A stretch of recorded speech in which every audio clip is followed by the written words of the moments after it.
मचिया ही बैठली सासु तो बहू हरी अरज करई बहू हरी अरज कर हो। सासु अजू हमरे लाल के मुड़नवा बीरन नाही आवै भी रन नाही आवलै हो। रही रही के सासु सोचिला औरो से रोइला औरो से रोइल हो।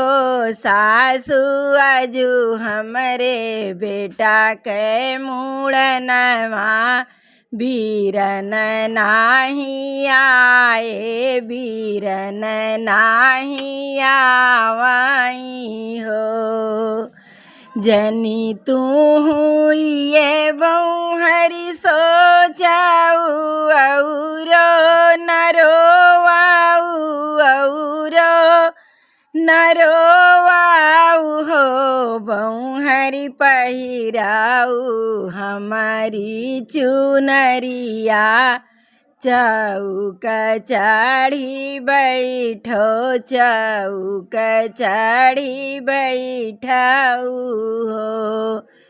तुहरी चुनरिया सासु नीति के मैं नीति उठी पहिराब नीति उठी पहिराब हो। सासु भैया के चुनरिया सगुन के तो काज परोजन काज परोजन हो।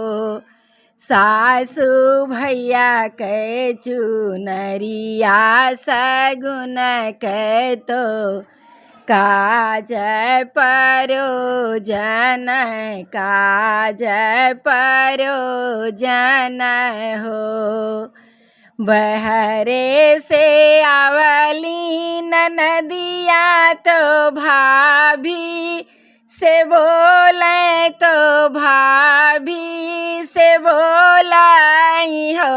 भाभी आवलें भैया तुहार चौक तोर लावै चौक तोर लावई हो।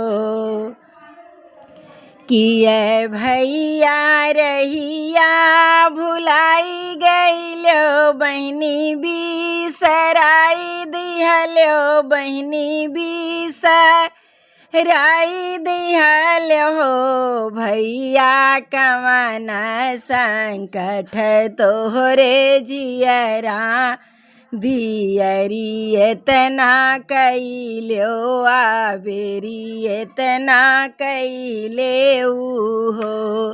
भैया कवन संकट तोहरे जियरा दियरी एतना कैलो आबेरी एतना कैले हो।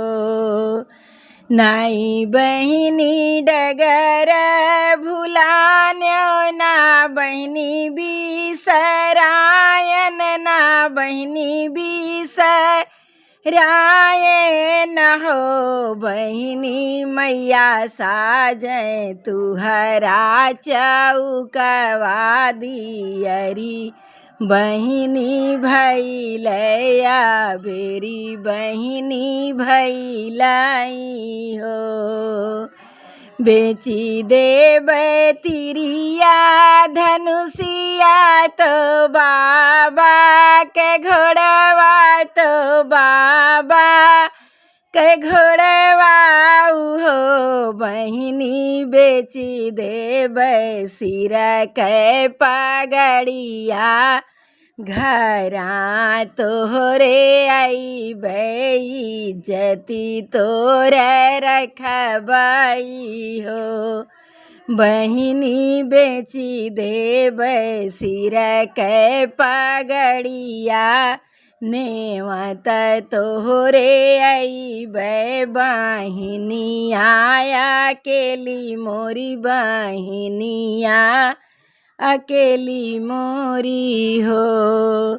कहाँ बाटे मोरा भयनवा तनिक बहिनी देत्यू मैं गोदिया दुलारी तरची के खेलाई हो। बहिनी देखत्यों भयनवा के मुहवानी अग कुछ दियत्यों नियग कुछ दियते न हो।